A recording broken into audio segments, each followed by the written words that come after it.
thank you for staying with the Daily Report. 36 minutes past 9 o'clock East African time.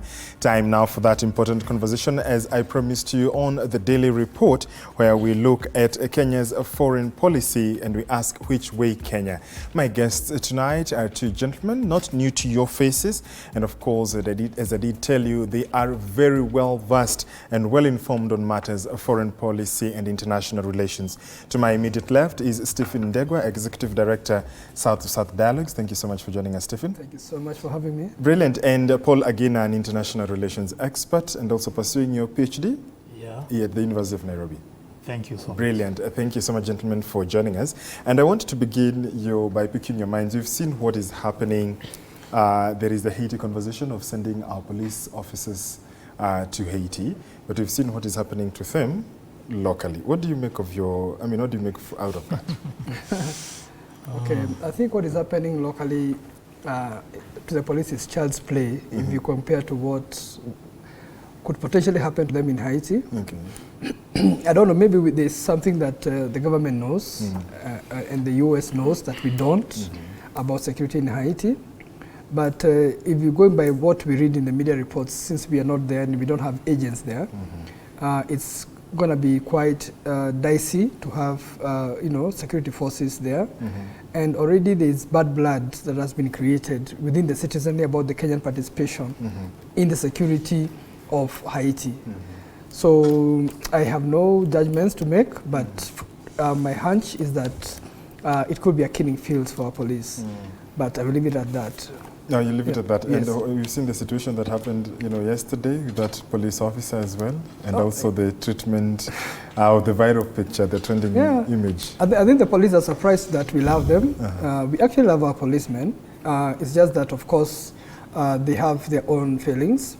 But it started with people asking, is this the way we feed our police officers when they take duty outside, it's worse than schools. I mean, nowadays bread and toast, is really so basic. I think we need to respect the police more. We need to give them more, privileges. And this is what happens in the developed jurisdictions. Yes. The police, the doctors, the teachers, those are a privileged lot because they deal with the masses. And without proper order in those sectors, then definitely we are going to have issues in society. Okay. And about the fight yesterday, I think the young man, there's so much going on, comments about that incident.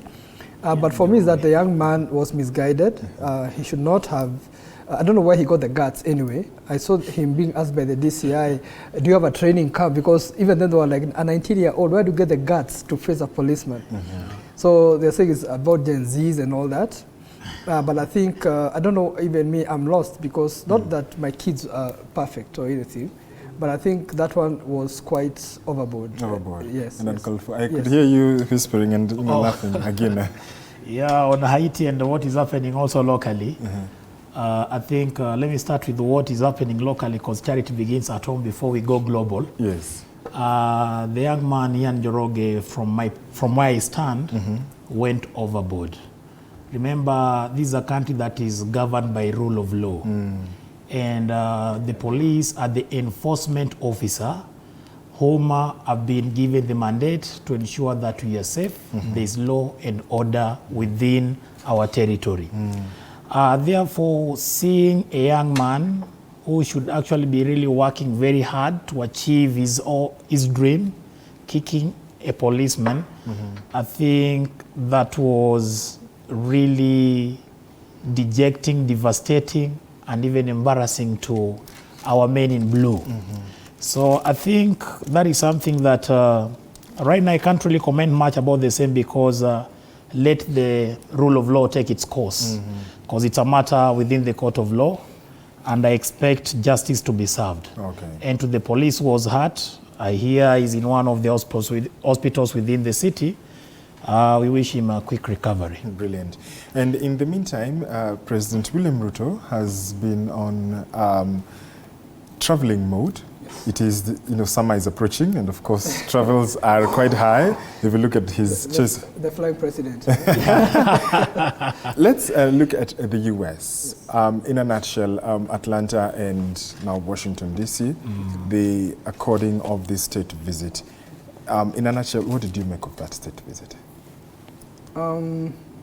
Of course, American things are always hyped. It's the culture. So they had hyped the whole thing, and people were waiting with bated breath. What will be the outcome? We saw the president. Of course, it was mired in controversy. That doesn't help issues because we know America. We've been there before with America in the West. Once bitten, twice shy. We know what happened when the Cold War ended, and they told Moi, "Excuse me, now you have, your sell-by date is over, or is due," and they shifted now and started asking for multi-party politics in order to widen, their playing fields. Yeah. So I think it's all about the U.S. interests. It's not about us because it doesn't need a state visit for the U.S. to do what it needed to do for us, since we went, cold on them not to about 4 decades ago. You remember when Moi threw them out, and so he said, "Look east," started toying with China, and then Kibaki came and said, "Let's not pussyfoot on these things because we need development." And China came through with the infrastructure and other, benefits of cooperation that were tangible. When Uhuru came on, he took over again and continued the China, cooperation. So it's not to say that China is perfect or anything, but at least if you look at the infrastructure that the Chinese have built within those 4 decades, it's something that we always wanted the World Bank to do for us, but with the conditionalities, I don't know, you hear there is this World Bank project, the Mombasa Highway that we are now saying is a World Bank project that I think is as old as Moi, the dueling of the Mombasa Highway. So I'm not very excited about what would happen. And to America, it was just one of those games, and we know really that they are pressed because there's a new Cold War that pits them, or the West, with China, Russia, South Korea, and those other states that do not sing to the West tune. And then now America, there's Ukraine and all that, and so America has been getting regions. It has some security pact with Japan, Australia, UK, then it goes to a certain region. So it has all these regions so that it can plant its military there in case of a global, whatever, skirmish. And so it can have a foot in every corner of the world if push comes to shove, So I think we need to be more retrospective about the relations with the US. And if Trump comes, then this whole deal, I'm sorry, will go down the drain. So you want to say there was nothing that came out of the no, there was $1 multi-billion shilling, investment cooperation deals? No, for me, I'm cynical in the sense that I wait to see on the ground what is happening on the ground. I think we have had, as I said, we've been there before. Promises, the US is a very good politician. They're just like Kenyan politicians who promise you heaven, but till when they get into the office and they sit down. So for the US, I think the main thing is the NATO thing and have their military foothold here. And we will come to that. Let me pick your mind, on the overall, in a nutshell, overview, your perspective regarding the state visit. Thank you, Maringa, once more.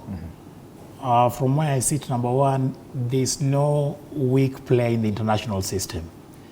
Therefore, in this visit, I'll say there were several gains, but remember also in the art of war and international politics, we say that there's no free lunch.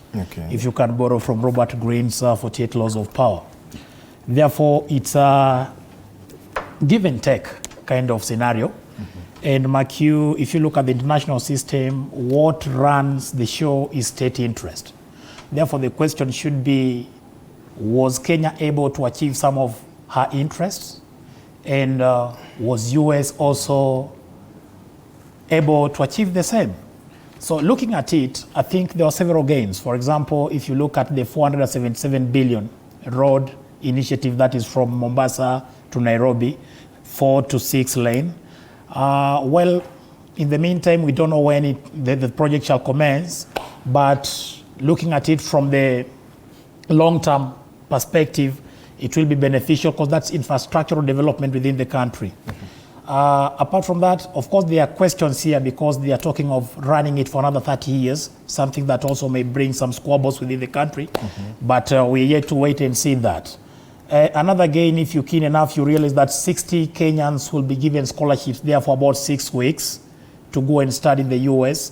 So I think by President William Ruto negotiating on this, it's a very huge plus to the Ministry of Education, whereby we can have some cultural exchange, educational exchange, some of the Kenyans within the country going to the US, acquiring skills and knowledge, and then coming back home to transform some different dockets as well. And then if you look at also this visit, another major gain from where I stand is there was an attempt by President William Ruto trying to more or less provoke the US government to renew the AGOA Pact. If you look at AGOA, African Growth and Opportunity Act, it's a matter of doing with the barriers so that we can have a lot of our products getting into the US market and more so in the textile industry. So I think there are major gains from where I stand, and even in NATO, depending on where you stand, it's a matter of perspectivism. So on NATO also, I think we'll delve deeper into that later. But to me also, it's a plus because even if you look at the world today as we see it, some of the most peaceful countries in the world are NATO members. Look at Sweden, look at Finland, look at Canada, look at Australia. These are NATO members. But now, as we are more or less going to be an ally, not a member within NATO, as an ally, we are going to operate under the principle of collective defense. By collective defense, I simply imply that if you attack Maringa, for instance, you've attacked me and you've attacked him all together. So we come with a combined force to deal with the threat. So I think there's a give and take here. From the US perspective, I feel like the question is, as I said before or earlier, that there's no free lunch. What is their interest in Africa? If you look at the international system as it is today, it is multiplex. If you look at the works of Amitav Acharya, multiplex to mean that power in the international system is more fluid as we speak. And there's no single unipolar country that can come and claim that it's totally in charge of the international system. It means that power is fluid, whereby US has a little bit of it in terms of military and economic perspective. You'll find a bit of it in China, because population also gives you power, the market. Look at technology in China, and then look at the BRICS on the other end, that's China, Brazil, and Russia. Then don't fail to look at the role of the non-state actors. We've got NGOs, strong regional blocs, who are also major players today in the international system, and even belligerent actors, like see the Hamas, terrorist groups that are also interfering with peace and security within the international system. So I think the US has realized that its unipolar power in the world system has been challenged. And now the question is, how do we deal with the current scenario? Because if you look at where we are today in the 21st century, before this, there was World War I and World War II. After World War II, the world became a bipolar during the period of Cold War, where the Soviet Union and the US were at the top of power politics in the international system. But after 1989, with the disintegration of the USSR, US assumed the global hegemon, the most superpower player in the world system. But then if you're to look at around 2010 up to date, there have been some emerging powers, the likes of China, the likes of India. And therefore, US has realized that it's time to go and recollect our traditional allies, but at the same time also try to more or less prevent them from joining the BRICS. And that's why Kenya becomes an inroad for the US geopolitically to find a way in which to resuscitate some of the relations with traditional allies within the continent. Thank you. Brilliant. And, you know, on this NATO perspective, now that we've discussed, you know, Aginah has brought it. What do you make of it? Because it was one of the agreements and one of the things that were, you know, celebrated and agreed upon. And, you know, they were seen as putting Kenya on the map, especially looking at even the acquisition of weapons to deal with the Haiti situation. I don't know what we're getting into in this NATO business. Okay. Because our threats here as a country are not with Uganda, are not with, I don't know, Hamas or other people who can attack us, you know, in a war situation. Our major problem in Kenya is terrorism. And you don't need to be calm powers to be a NATO non-ally, you know, member or to get NATO support military to fight terrorism, okay? These are just a few guys who come and wreak havoc all over, okay? So it is not in our interests. That is what, you know, I don't know why it takes so long to understand these things. Look at Ukraine, what is happening to Ukraine right now. They were put, you know, we are just becoming a proxy of the US in the region, okay? And so, they put, like Ukraine, they pushed Ukraine to the eastern border of Russia. They knew ultimately Putin would not allow it. And so the war started. But you see now NATO is the West. Don't call it anything other. It's just the West, you know. And if Sweden and so forth are not fighting, it's not because who are they fighting with, okay? Because they are just one group of people. So I don't think our interests are NATO. I'm sorry to put it, but that is a Western kind of you know, security pact. Yeah? So here, what we may need, the British are here, and so forth. So as I say, this is the US playing geopolitics of in case of an emerging war. Okay. Now, if you look at what is happening in Ukraine, if I go back, Russia has been you know, plummeting Ukraine day after day after day after day. Okay. NATO cannot enter soldiers. They just send arms and you know, and sometimes outdated arms and whatever. They dump old you know, old arms and ammunition and stuff like that. And you see, even so far, President Zelensky of Ukraine is frustrated. He's saying, now you guys, you have to help me. Otherwise, without US support, then we are finished. So you are like, who are you fighting? Would it not have been better for you to go and talk to Putin? Because you guys are one, you see? Didn't you have just gone to Putin and told him, excuse me, what is it here? But of course now, once you are surrounded by NATO, he can't turn back because hypothetically they're the ones who put him in power. So I think we need to be careful what we are gaining from these things, okay? Because those guys will come here, put up an army base and so forth, and we will have no use for it.